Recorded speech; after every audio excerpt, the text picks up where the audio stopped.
Ready start. मौसम की मार। राष्ट्रीय राजधानी में कड़ाके की ठंड और घने कोहरे ने नए साल का स्वागत किया है। दिल्ली में कहीं कहीं पारा 1.1 डिग्री सेल्सियस तक गिर गया। कोहरे की वजह से जनजीवन और यातायात प्रभावित हो गया। इससे पहले 8 जनवरी 2006 को दिल्ली का न्यूनतम तापमान 0.2 डिग्री सेल्सियस रिकॉर्ड किया गया था। पिछले साल जनवरी में इतनी ठंड नहीं थी।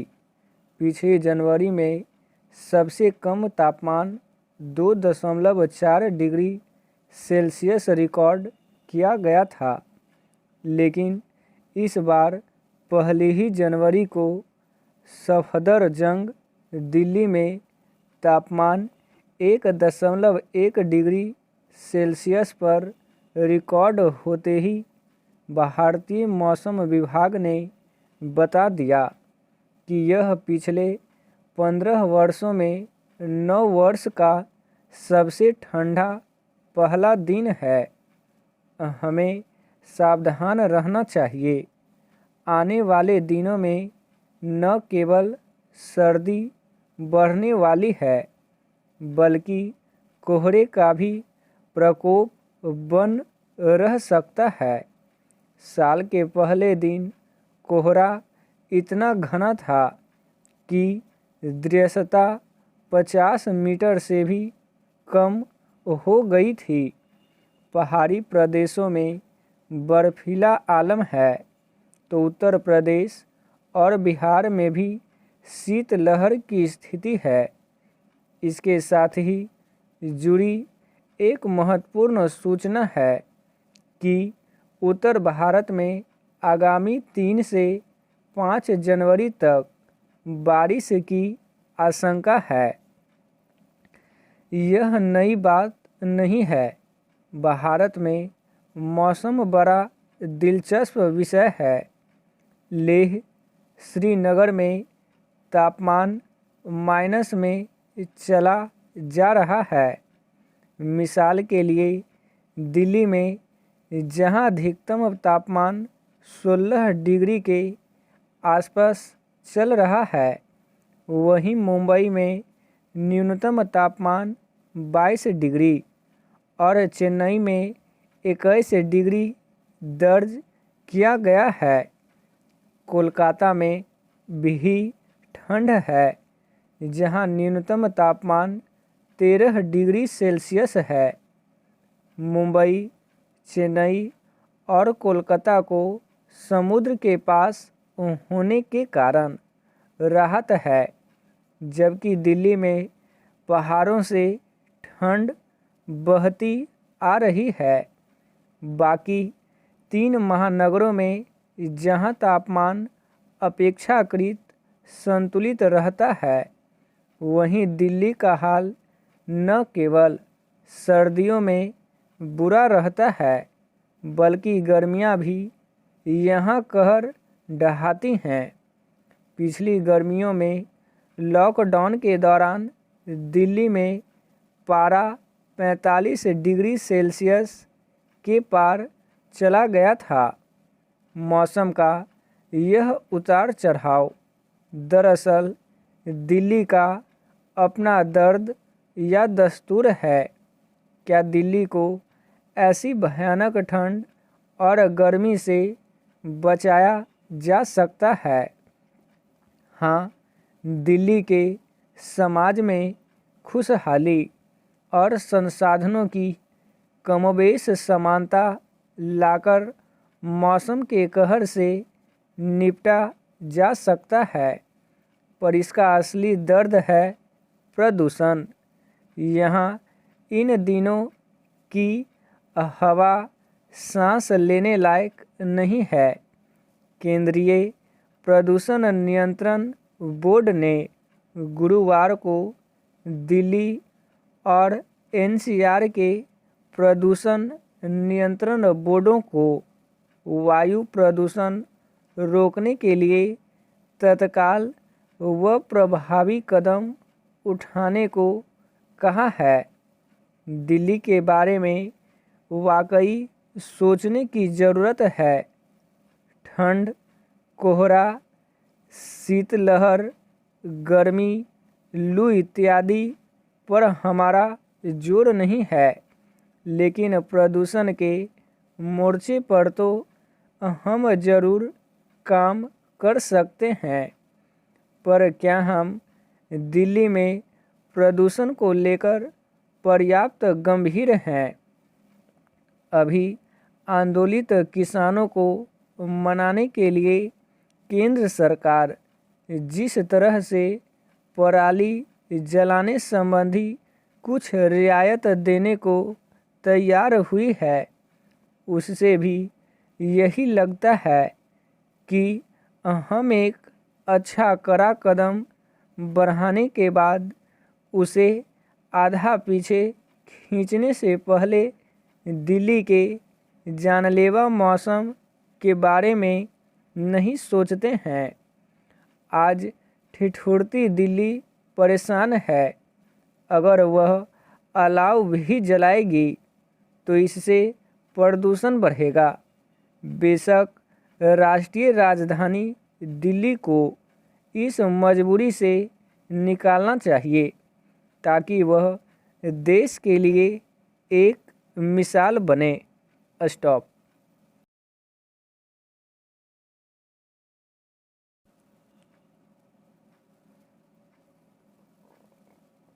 Ready, start. खुशियों के साथ नव वर्ष का आगाज।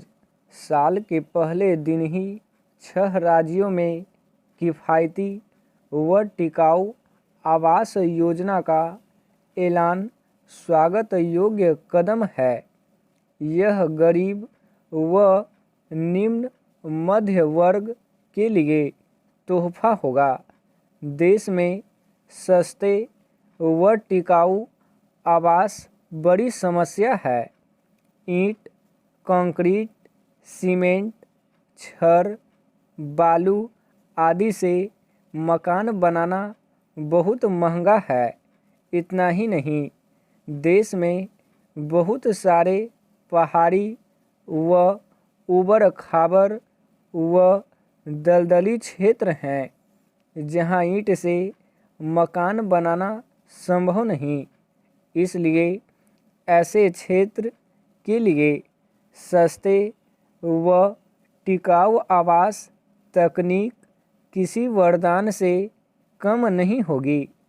प्रधानमंत्री नरेंद्र मोदी ने अंग्रेजी नव वर्ष के पहले दिन अगरतला, त्रिपुरा, रांची, झारखंड, लखनऊ उत्तर प्रदेश, इंदौर मध्य प्रदेश, राजकोट गुजरात और चेन्नई तमिलनाडु में global housing technology challenge India GASTC के तहत बनने वाले घरों की नींव रखी है।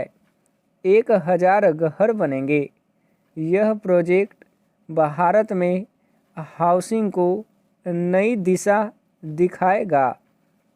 देश में प्रधानमंत्री आवास योजना के तहत गरीबों को मकान बनाने के लिए एक छोटी सी रकम करीब 1.5 लाख रुपए ग्रामीण क्षेत्र में मिलती है, लेकिन किफ़ायती तकनीक नहीं होने से लाभार्थी टिकाऊ मकान नहीं बना पाता है। एक तरह से एक व्यक्ति को सरकार से मदद मिलने के बावजूद वह बेघर ही रहता है। PM आवास के पैसे से फूस टीन का घर कोई बना भी ले तो वह 2-4 साल में गिर जाता है। इसलिए ऐसी तकनीक की ज़रूरत है जो सस्ती भी हो व टिकाऊ व मजबूत भी। इससे घर बनाने में समय भी कम लगेगा। हल्के आवास रहने से पहाड़ी, दलदली समेत सभी क्षेत्रों में आपदा के समय नुकसान कम होता है। नए घर France pre fabricated sandwich panel system, monolithic concrete system, New Zealand की स्टील फ्रेम टेक्नोलॉजी, कनाडा की बिना प्लास्टर वाली टेक्नोलॉजी, अमेरिका की प्री कास्ट कंक्रीट सिस्टम से बनाए जा रहे हैं। इस प्रोजेक्ट में नॉर्वे की कंपनी भी भारत सरकार की सहायता करेगी। इन तकनीकों से बनाए मकान हल्के, सस्ते व मजबूत होंगे।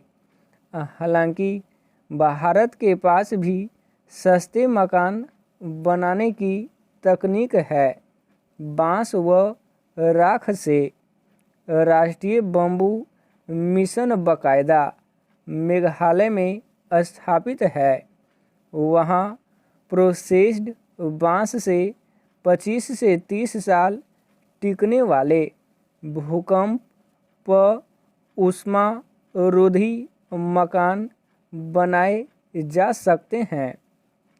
लेकिन सरकारी उदासीनता के चलते यह तकनीक समूचे भारत में भी प्रचलित नहीं हो सकी।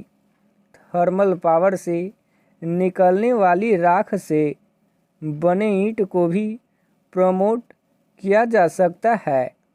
इन विदेशी तकनीकों से अगर गरीबों, निम्न मध्यम वर्गों को किफ़ायती व मजबूत टिकाऊ मकान मिलेंगे तो बड़ी बात होगी। भारत में टिकाऊ हाउसिंग बड़ी समस्या है। इनमें बड़े निवेश की भी आवश्यकता है। सरकार सबको आवास योजना पर काम कर रही है। इसलिए यदि नई तकनीक से कम समय में घर बनाए जा सकेंगे तो लक्ष्य कम वक्त में पूरा होगा। आज साल के पहले दिन ही एक्सपर्ट पैनल ने कोरोना की स्वदेशी वैक्सीन ऑक्सफोर्ड की कोविशील्ड को सशर्त मंजूरी दी है। Serum institute of India (CII) व भारत बायोटेक की कोविशील्ड को अब drugs controller general of India (DCGI) से जल्द अप्रूवल मिलने की उम्मीद है। यह मंजूरी पाने वाली देश की पहली वैक्सीन होगी। ऐसे ही नए साल के पहले ही दिन शेयर मार्केट ने 10 साल का रिकॉर्ड तोड़ दिया। बाजार में लगातार 9वें हफ्ते बढ़त रही। इससे पहले अप्रैल 2010 में इतनी लंबी वीकली बढ़त दर्ज की गई थी। निफ्टी भी पहली बार 14,000 अंक के ऊपर बंद हुआ। जीएसटी के भी एक माह में 1.15 लाख करोड़ रुपए का कलेक्शन अब तक का रिकॉर्ड है। इस तरह देश नव वर्ष की शुरुआत नए आगाज, नई उपलब्धि के साथ कर रहा है। उम्मीद है आगे भी राष्ट्र तरक्की के पथ पर अग्रसर होगा। स्टॉप।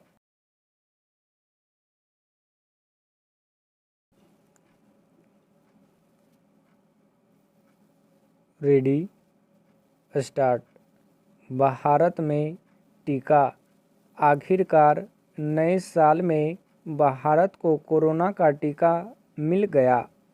केंद्रीय औषध मानक नियंत्रण संगठन ने ऑक्सफोर्ड विश्वविद्यालय, एस्ट्राजेनेका और भारत के सीरम इंस्टीट्यूट के साझा प्रयासों से तैयार टीके कोविशील्ड के आपात इस्तेमाल को हरी झंडी दे दी। इस टीके की खूबी यह है कि इसे 2 से 8 डिग्री सेल्सियस पर सुरक्षित रखा जा सकता है। ब्रिटेन में भी 2 दिन पहले ही इस टीके को मंजूरी मिली है। पिछला पूरा साल जिस तरह से महामारी के साए में गुजरा, उसमें उम्मीद की एकमात्र किरण इसका कारगर टीका ही थी। सब कुछ इसी संभावना पर टिका था कि जब तक कोरोना का टीका नहीं आ जाता, तब तक सिर्फ बचाव के उपायों से ही संक्रमण को फैलने से रोका जा सकता है। महामारी की दस्तक के साथ ही दुनिया भर के वैज्ञानिक और चिकित्सक इसके टीके और दवा की खोज में जुटे और कुछ ही महीनों में कई देशों ने टीके तैयार कर लेने का दावा किया। अमेरिका, रूस, चीन जैसे देशों में तैयार टीकों का कई देशों में परीक्षण पूरा हो चुका है और इनके इस्तेमाल की दिशा में बढ़ा जा रहा है। भारत भी दुनिया के उन अग्रणी देशों में रहा जिन्होंने टीका विकसित करने के काम को एक चुनौती के रूप में लिया और सीरम इंस्टीट्यूट, भारत बायोटेक सहित कुछ कंपनियों ने टीके तैयार किए। पिछले दिनों इन कंपनियों सहित अमेरिका कंपनी फाइजर ने भी DGCI के समक्ष के अपने टीकों के आपात इस्तेमाल की इजाज़त मांगी थी। भारत की आबादी को देखते हुए टीकाकरण एक तरह का महाअभियान है। कुछ ही महीनों में करोड़ों लोगों को इसकी खुराक दी जानी है। सबसे पहले किसे दिया जाए, इसे लेकर भी प्राथमिकता तय हो चुकी है। कोरोना महामारी से निपटने में स्वास्थ्य कर्मियों व बुजुर्गों को सबसे पहले इसे दिया जाना है। सीरम ने इस महीने 10 करोड़ खुराक का उत्पादन कर लेने की तैयारी कर ली है। टीकाकरण को लेकर अब तक जिस तरह की तैयारियां हुई हैं और पिछले हफ्ते जिस तरह से इसके प्रयोग को लेकर पूर्वाभ्यास हुए, उससे तो लग रहा है भारत इस काम को बखूबी पूरा कर ले जाएगा। यह तो तय था कि जल्द ही टीका उपलब्ध होगा, लेकिन बड़ी चुनौती यह थी कि इसे देश भर में सुरक्षित रूप से ज़रूरतमंदों तक पहुंचाया कैसे जाएगा। टीके की आपूर्ति और भंडारण सहित सारी तैयारियां समय से पूरी कर ली गई और इसे देश के हर राज्य तक पहुंचाने के लिए वायुसेना को भी सतर्क रख गया है। कोरोना को हराने के लिए प्रधानमंत्री शुरू से ही बचाव के उपायों पर जोर देते रहे हैं। इसमें कोई संदेह नहीं कि टीका आ जाने और लग जाने के बाद भी सुरक्षित दूरी, और मास्क लगाने जैसे उपाय ही लोगों को महामारी बचाएंगे और इनकी अनदेखी हमें फिर से गंभीर संकट में डाल सकती है। परीक्षण के दौरान कुछ टीकों के नतीजे संतोषजनक न मिलने की बातें भी सामने आई। इससे टीकाकरण को लेकर लोगों के मन में थोड़ा डर भी बना।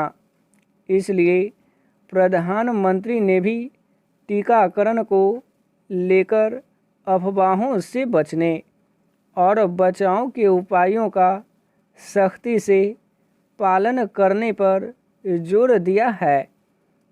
हालांकि टीके वर्षों के लंबे प्रयोगों और परीक्षणों से गुजरने के बाद ही उपयोग के लिए बाजार में लाए जाते हैं, लेकिन वैज्ञानिकों ने संपूर्ण मानकों के तहत जितने कम वक्त में कोरोना के टीके तैयार किए, इसके लिए वे बधाई के पात्र हैं।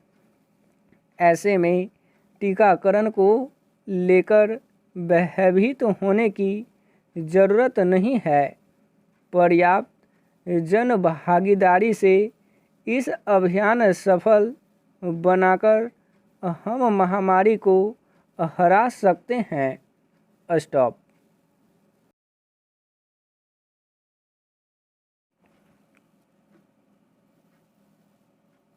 Ready start.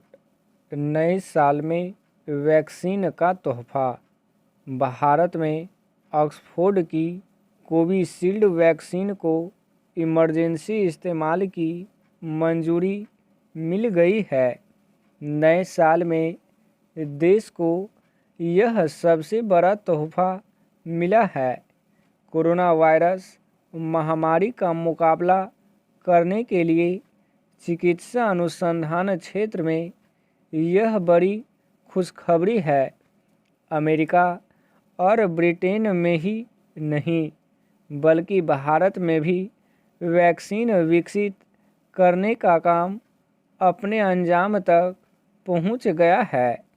नए साल की शुरुआत कोरोना वैक्सीन से होगी, जिसके जरिए बड़ी जनसंख्या को क्रमशः रोग प्रतिरोधी सुरक्षा कवच प्रदान किया जाएगा।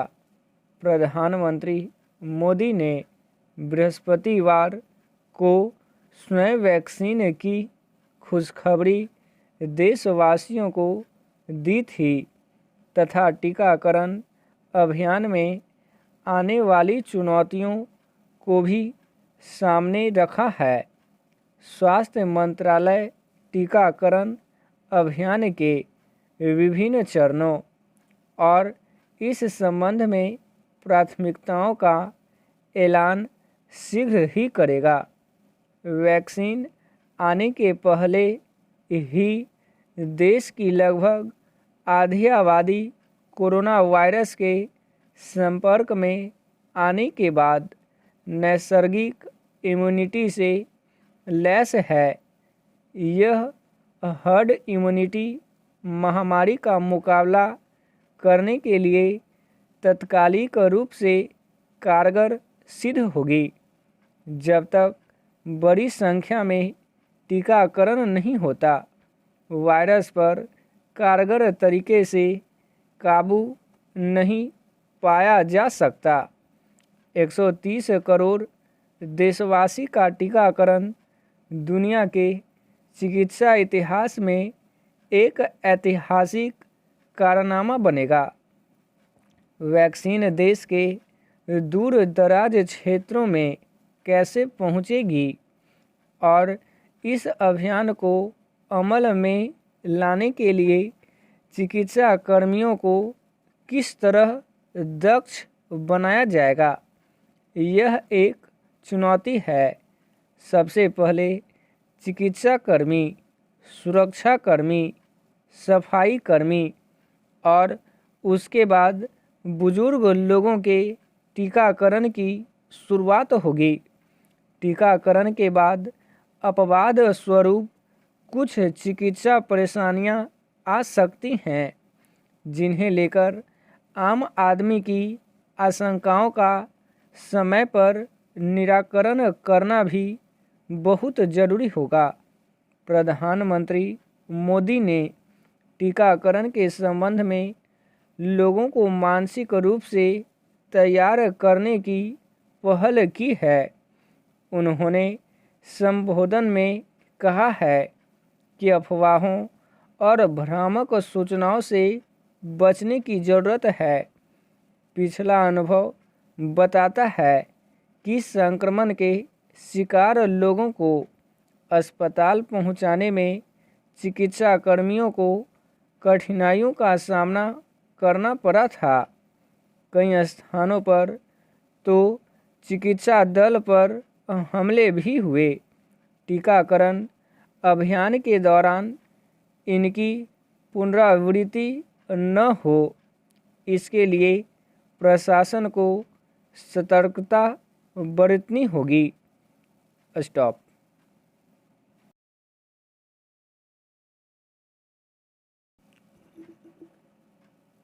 Ready, start. टीकाकरण अभियान। सीरम इंस्टीट्यूट की कोविशील्ड नामक कोविड-19 रोधी वैक्सीन के इस्तेमाल की सिफारिश यही बताती है कि अब उसकी मंजूरी की औपचारिकता ही शेष है। आशा की जा रही है कि टीकाकरण का देशव्यापी अभ्यास पूरा होने के साथ ही उसके अमल का विवरण भी सामने आ जाएगा।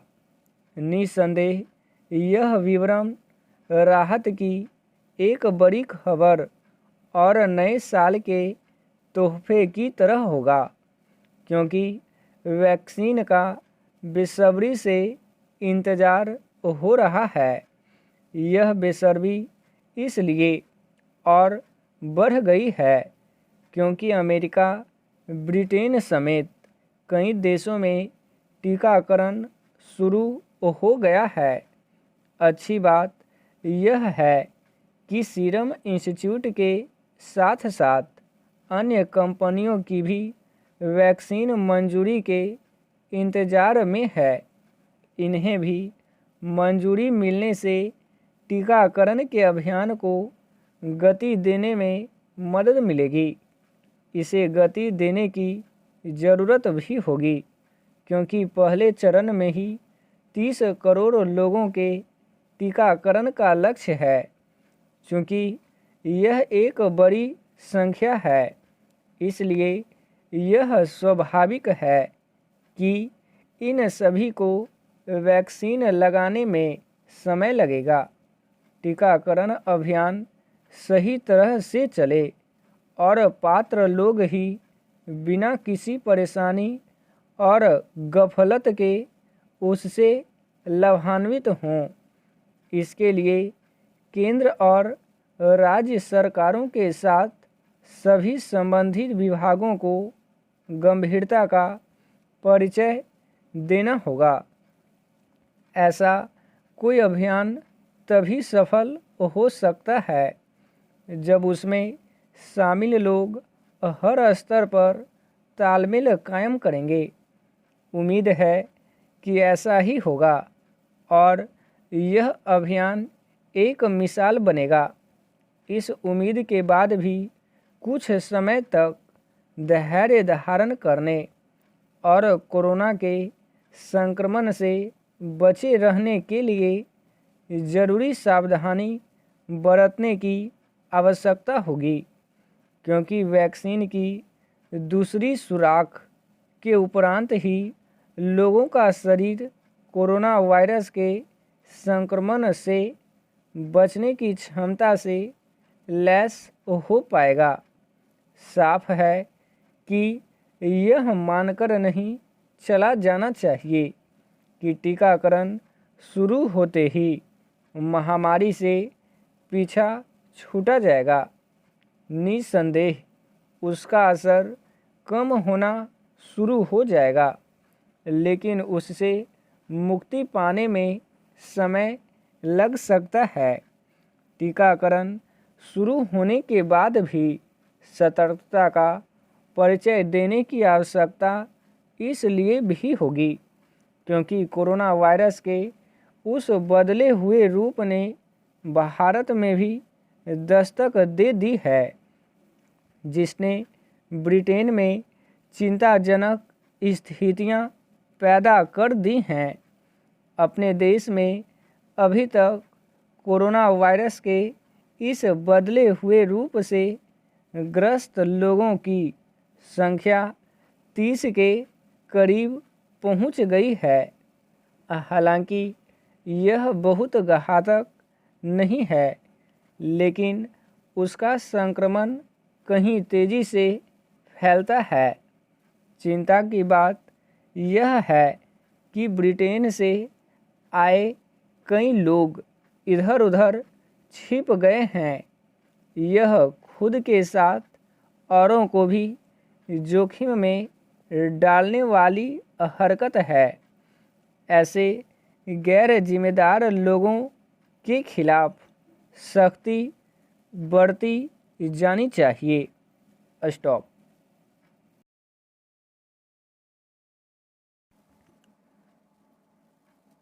Ready start. उम्मीद के नए साल में नई सोच से बढ़े आगे। वर्ष 2021 के रूप में एक नया साल सामने है। बेशक साल नया है, लेकिन दुनिया और भारत के सम्मुख भी चुनौतियां पुरानी ही हैं। इनमें कोरोना, चीन, मंदी, आतंकवाद और विस्तारवादी साम्राज्यवाद जैसी चुनौतियां तो सबके लिए समान हैं। कुछ सबकी अपनी अपनी समस्याएं हैं, जैसे गरीबी, बेरोजगारी, अपराध, जनसंख्या, शासन प्रणाली, शासक, जनता के अधिकार, अभिव्यक्ति और प्रेस की आज़ादी। इन सबका समाधान कोई भी मुल्क सोच के वर्तमान खांचे से बाहर निकलकर एक नई दृष्टि के साथ ही कर सकता है। अन्यथा हम वही खड़े खड़े एक नहीं अनेक साल और निकाल सकते हैं। आज जब हम वैश्विक समस्याओं की बात करते हैं तो कोई भी कह सकता है कि हमारी अपनी समस्याएं क्या कम हैं जो हम वैश्विक समस्याओं में अपने पैर फंसाएं। फिर हमारी दुनिया की समस्याओं के समाधान में हैसियत क्या होगी। हकीकत यह है कि दुनिया के बड़े बड़े मुल्कों को जहां पहुंचने में सैकड़ों साल लग गए, हमने वह मुकाम स्वाधीनता के बाद महज 73 वर्ष में हासिल कर लिया। आज़ादी के तुरंत बाद जम्मू कश्मीर में पाकिस्तान से और 1962 में चीन से हुई जंग ही ऐसी रही जिन्होंने हमारे माथे पर नाकामी का टीका लगाया। अन्यथा उसके बाद तो दूध और अनाज की कमी जैसी देश की अपनी समस्याओं से लेकर वैश्विक समस्याओं के समाधान तक में हमने प्रभावी भूमिका निभाई है। पाकिस्तान के टुकड़े कर बांग्लादेश बनाने और श्रीलंका समस्या के समाधान से लेकर मालदीव में विद्रोह दबाने तक में भारत की भूमिका कम महत्वपूर्ण नहीं रही।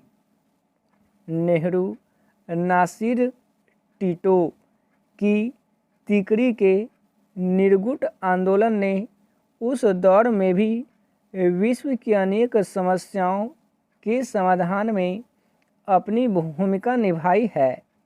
यह सही है कि पिछले कुछ दशकों में पंजाब और कश्मीर के आतंकवाद सहित कुछ राज्यों के नक्सलवाद ने हमारी स्थिति को थोड़ा कमज़ोर किया है।